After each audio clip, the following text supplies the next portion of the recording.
پس منظر حال اور مستقبل ذرا سا طویل ہو جائے گا، آپ کی توجہ میں چاہوں گا۔ میں سمجھتا ہوں کہ برطانیہ کو اردو کی نئی بستیوں میں شمار نہیں کیا جا سکتا، کیونکہ اردو کے لیے یہ سرزمین نئی نہیں، بلکہ یہ سرزمین دعویٰ کر سکتی ہے کہ پچھلے 150 سال سے اس کے اردو سے رشتے استوار رہے ہیں۔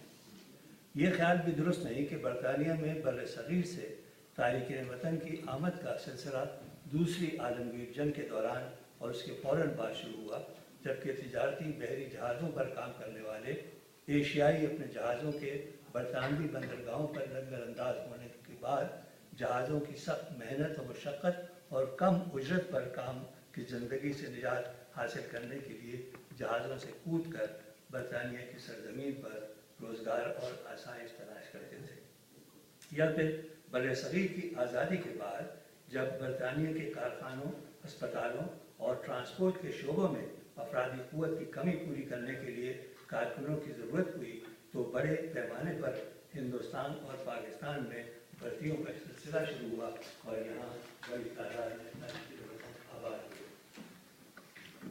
حقیقت میں بر صغیر کے مختلف علاقوں سے ایشیائی 1850 کے اوائل سے ہی برطانیہ آنا شروع ہوئے تھے، جبکہ ایسٹ انڈیا کمپنی کی بدولت برطانیہ اور بر صغیر کے درمیان تجارت تیزی سے فروغ پا رہی تھی۔ ایک طرف برطانوی جہاز راہ کمپنیاں بڑی تعداد میں ایشیائی ملاحوں کو بھرتی کر رہی تھیں اور دوسری طرف ہندوستان کے تاجروں اور عمرا کی آمد شروع ہوئی تھی۔ اسی زمانے میں پہلی بار برطانیہ میں اردو کی شمع روشن ہوئی اور وہ بھی برطانیہ کے قصر شاہی ہوئی۔ اس کا اعزاز حافظ عبدالکریم کو حاصل ہے، جو 1887 میں ملکہ وکٹوریہ کی گولڈن جوبلی کی تقریبات کے دوران ان کی خدمت کے لیے چنے گئے تھے۔ 2 ہندوستانی خدمتگاروں میں سے وہ ایک تھے۔ ملکہ وکٹوریہ آگرہ کے 24 سالہ بلند قامت وجیح نوجوان عبدالکریم کی ذہانت اور کارکردگی سے اس قدر متاثر ہوئی کہ انہیں اپنا منشی مقرر کیا اور بڑی جلد ترقی دے کے انہیں اپنے ہندوستانی سیکرٹری کے عہدے پر فائز کر دیا۔ منشی عبدالکریم کی بدولت ملکہ وکٹوریہ کو اردو سے اتنی دلچسپی پیدا ہو گئی کہ انہوں نے منشی صاحب سے باقاعدہ اردو پڑھنی اور لکھنی شروع کی اور قصر ونسر کے در و دیوار میں پہلی بار اردو کے شیرین الفاظ اور اشعار سنے۔ کہا جاتا ہے کہ منشی کریم کی ذہانت اور ہندوستان کے امور سے گہری واقفیت کے ساتھ اردو کے جادو نے ملکہ وکٹوریہ کو اس قدر سحر زدہ کر دیا تھا کہ وہ حضر اور سفر میں ہمیشہ انہیں اپنے ساتھ رکھتی تھیں۔ یہی وجہ ہے کہ ملکہ کا حملہ منشی عبدالکریم سے سخت جلن اور عداوت میں مبتلا ہو گیا اور 1901 میں ملکہ وکٹوریہ کے انتقال کے بعد شاہ ایڈورڈ ہفتم نے ملکہ وکٹوریہ اور منشی عبدالکریم کے درمیان ساری خط و کتابت ضبط کر کے طلب کر دی اور انہیں آگرہ واپس بھیج دیا، جہاں وہ گوشہ نشین رہے اور 46 سال کی عمر میں اپنے خالق حقیقی سے جا ملے۔ اب لوگ صرف گمان ہی کر سکتے ہیں کہ ملکہ وکٹوریہ اور منشی عبدالکریم کے درمیان خط و کتابت میں اردو کا کتنا قیمتی ادبی سرمایہ پنہا تھا جو تلف ہو گیا۔ اسی زمانے میں برطانیہ کا اردو کا پہلا اخبار منظر عام پر آیا۔ نام اس کا تھا آئینہ انگریزی سوداگری۔ اس اخبار کا صرف ایک شمارہ، جس پر جنوری اپریل 1896 کی تاریخ ہے، برٹش لائبریری میں محفوظ ہے۔ برطانیہ کے کسی اور لائبریری میں اس اخبار کا کوئی شمارہ موجود نہیں۔ یہ 36واں شمارہ ہے، جس پر درج تاریخ سے پتہ چلتا ہے کہ یہ اخبار 1886 اور 87 میں شائع ہونا شروع ہوا تھا۔ 52 صفحات پر مشتمل یہ اخبار لندن کی گلبرٹ اینڈ لیوٹن لمیٹڈ نے شروع کیا تھا، جس میں زیادہ تر خبریں، اشتہارات اور مصور فیچر ہندوستان اور برطانیہ کے درمیان تجارت سے متعلق ہوتے تھے۔ اخبار میں ہندوستان کے سیاسی اور سماجی حالات کے بارے میں کوئی ذکر نہیں ہوتا تھا۔ اخبار میں ایڈیٹر کا نام شائع نہیں ہوتا تھا، البتہ جنوری اپریل 1896 کے شمارے میں اخبار کے ایڈیٹر فریڈرک پینکوٹ کے انتقال کی نمایاں خبر ہے، جن کے بارے میں لکھا ہے کہ ان کا انتقال لکھنؤ کے دورے کے دوران ہوا۔ وہ ہندوستان کی کئی زبانوں کے ماہر تھے اور ان کی عمر 60 برس تھی۔ فریڈرک پینکوٹ کے انتقال کے 2 سال بعد یہ اخبار بند ہو گیا۔ پھر 18 سال کے وقفے کے بعد برطانیہ میں اردو کا دوسرا اخبار منظر عام پر آیا۔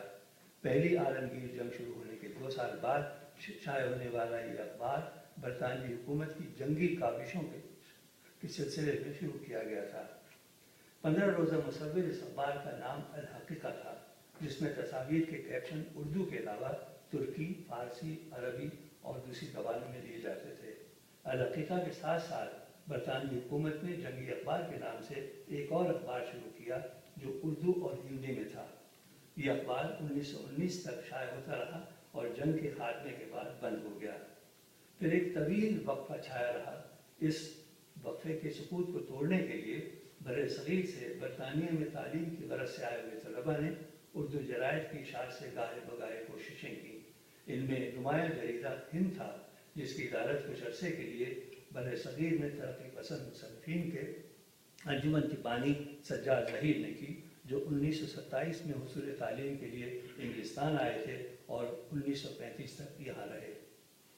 سن 50 کے اوائل میں جب برطانیہ میں بڑی تعداد میں تارکین وطن کی آمد کا سلسلہ شروع ہوا تو بریڈ فورڈ میں جہاں پاکستانیوں کی اکثریت آباد ہوئی تھی، وہاں مقامی اخبار بریڈ فورڈ آگسٹ نے تارکین وطن کے لیے اردو کالم کا سلسلہ شروع کیا۔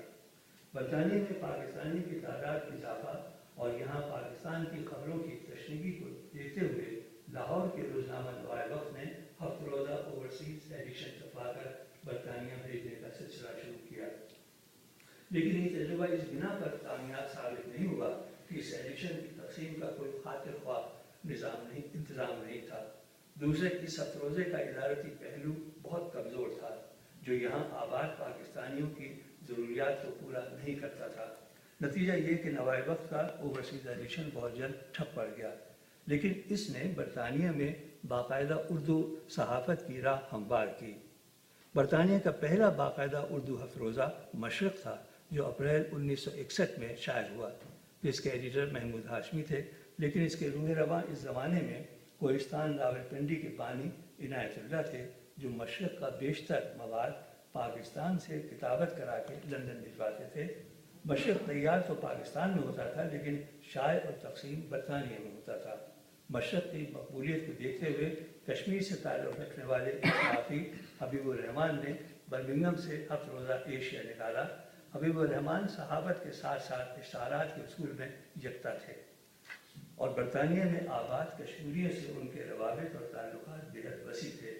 یہی وجہ ہے کہ مشرق کو سخت مقابلے کا سامنا کرنا پڑا، لیکن قبائلی و غداریوں نے پھانسا پلٹ دیا اور نتیجہ یہ کہ ہفت روزہ ایشیا نے گھٹنے ٹیک دیے اور اپنے آپ کو مشرق کے ہاتھ فروخت کر دیا۔